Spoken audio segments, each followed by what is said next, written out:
IPL 2025లో భాగంగా తాజాగా జరిగిన మ్యాచ్‌లో పంజాబ్ కింగ్స్‌పై రాయల్ ఛాలెంజర్స్ బెంగుళూరు జట్టు అదిరిపోయే విజయాన్ని సాధించింది.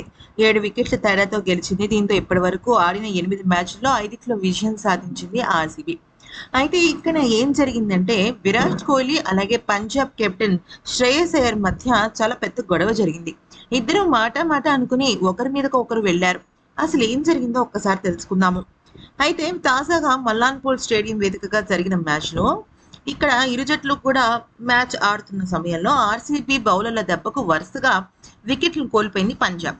ఓ దశలో 76 పరుగులకు 4 వికెట్లు పోగొట్టుకుంది.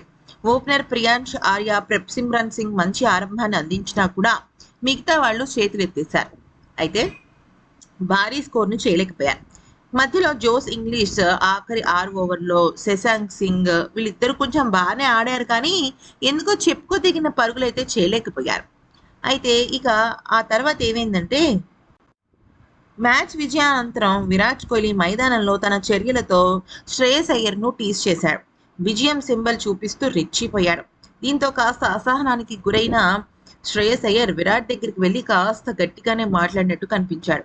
కోహ్లీ కూడా మొదట కాస్త గట్టిగానే మాట్లాడాడు కానీ, ఆ తర్వాత మాత్రం కొద్దిగా నవ్వుతూ మనకెందుకొచ్చిన గొడవ అన్నట్టుగా పక్కకు తప్పుకున్నాడు.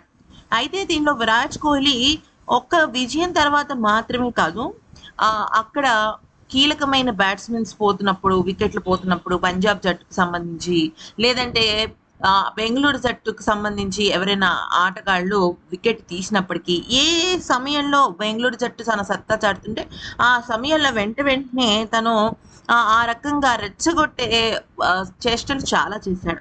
దాంతో శ్రేయస్ అయ్యర్ అప్పటి వరకు బాగానే ఉన్నాడు కానీ, ఓడిపోయానన్న ఫ్రస్ట్రేషన్ ఏమో తెలీదు కానీ, "నువ్వు ఇలా చేయడం కరెక్ట్ కాదు" అంటూ విరాట్ కోహ్లీకి హితవు పలికాడు. ఇక దాంతో వీళ్ళిద్దరి మధ్య గొడవ పెద్దదవుతుందనుకున్నారు కానీ, విరాట్ కోహ్లీయే మధ్యలో నవ్వేసి పక్కకెళ్ళిపోయాడు.